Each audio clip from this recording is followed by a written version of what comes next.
সূরা আল ইমরানের 87 নম্বর আয়াত থেকে 91 নম্বর আয়াত পর্যন্ত অর্থ সহকারে তেলাওয়াত করব ইনশাআল্লাহ।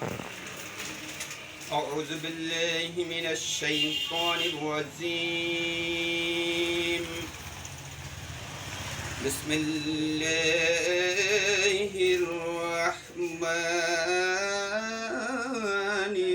রাহিম।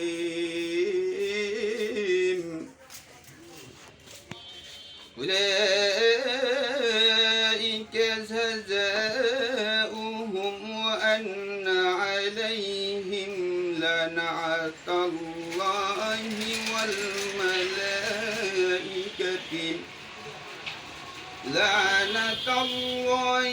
والملائكة والناس أجمعين خالدين فيها لا يخفف عنهم العذاب ولا هم ينذرون إلا الذين تابوا من بعد ذلك وأصلحوا فإن الله غفور رحيم. إن الذين كفروا بعد إيمانهم ثم ازدادوا كفرا لن تقبل توبتهم وأولئك هم الضالون.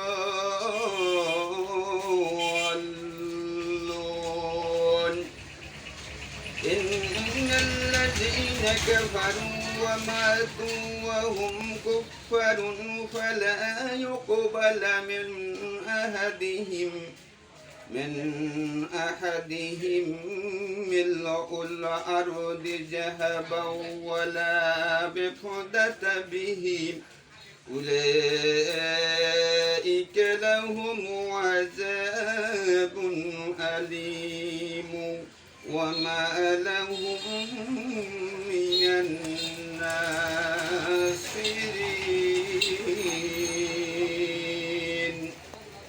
صدق الله العلي العظيم.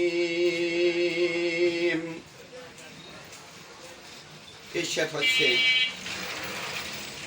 যাহারা অবিশ্বাসী তাদের প্রতিফল এই যে এর উপর আল্লাহ ফেরেশতাগণের এবং মানুষের সকলেরই অভিশাপ। তারা দোজখের তথায় স্থায়ী হবে, তাদের শাস্তি লঘু করা হবে না এবং বিরামও দেওয়া হবে না। তবে এরপরে যারা তওবা করে ও নিজেদের সংশোধন করে তাদের জন্য রয়েছে রেহাই। বস্তুত আল্লাহ ক্ষমাশীল, পরম দয়ালু। নিশ্চয় যারা বিশ্বাসের পর অবিশ্বাস করে এবং যাদের অবিশ্বাস প্রবৃত্তি বৃদ্ধি পেতে থাকে তাদের তওবা কখনো মঞ্জুর করা হয় না এবং এরাই তো পথভ্রষ্ট। নিশ্চয় যারা কাফের এবং কাফের অবস্থায় মারা গেছে তাদের পক্ষে পৃথিবী পূর্ণ স্বর্ণ বিনিময় স্বরূপ প্রদান করলেও কখনো কবুল করা হবে না। এ লোকদের জন্য রয়েছে কঠিন শাস্তি এবং এদের কোনো সাহায্যকারীও নেই। বারাকাল্লাহু লানা ওয়া লাকুম। আসসালামু আলাইকুম ওয়া রাহমাতুল্লাহি ওয়া বারাকাতুহু। আবার ভগবতী চক্রবর্তী ম্যাম।